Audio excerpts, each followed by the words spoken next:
একদিন ইউসুফ তার খুব প্রিয় একটি নতুন বই নিয়ে খুশি মনে মসজিদের দিকে যাচ্ছিল। পথে তার এক বন্ধু বইটি দেখতে চাইল।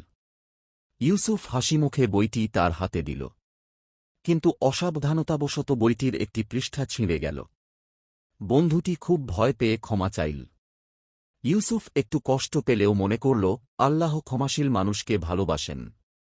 তাই সে রাগ না করে বলল, কোনো সমস্যা নেই, আমি তোমাকে ক্ষমা করে দিলাম। বন্ধুটি খুব খুশি হল।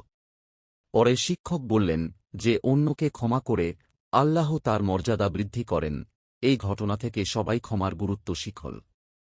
একদিন ইউসুফ তার খুব প্রিয় একটি নতুন বই নিয়ে খুশি মনে মসজিদের দিকে যাচ্ছিল।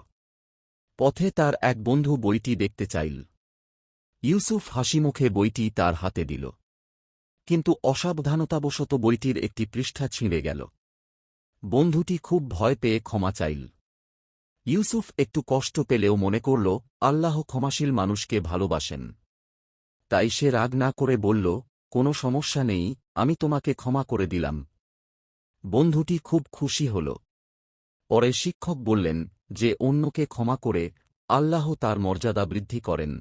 এই ঘটনা থেকে সবাই ক্ষমার গুরুত্ব শিখল।